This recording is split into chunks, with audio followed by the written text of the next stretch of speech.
I believe you said that leaving Zambia and Botswana, you kind of started to realize how you are viewed as an African woman in the world. I was wondering like how that image of maybe what other people think of you influences the way that you portray yourself, whether it is in like the style of clothes and prints you wear, or like how you do your hair. So positively, definitely in the clothes I wear. The way my hair, for one, was kind of a huge thing in Australia. The whole Afro or braid art was a huge thing, and it's definitely from home. The tribes at home do this all the time. So for me, it was like that I see as beautiful, so I'm gonna do that. And specifically curious to know about what kind of relationship your music has with the religion you practice. It's very rare that rappers claim to be religious unless they are rapping about God or like something spiritual. And so I wanted to know, has being religious limit the extent of your music, what kind of style you follow, or even the words that you choose in your songs? That's a great question.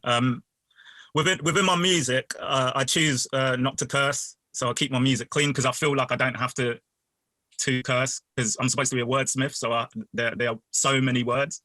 So that's how it impacts me.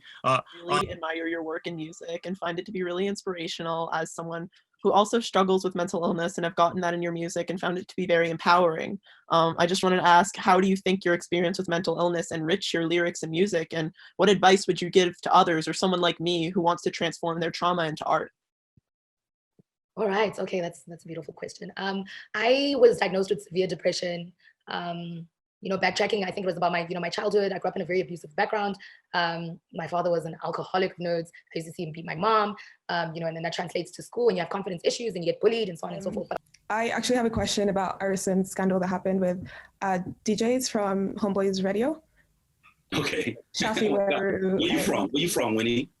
So my dad's from Sudan and my mom is from Uganda, but I went to high school in Nairobi and prep school. So I went to boarding school in Nairobi and then I went to high school here. So it's kind of where you at now? I'm in Lavington. Okay, you're in Nairobi. Wow. I'm in Nairobi, yeah. You're like over there. I can see your house.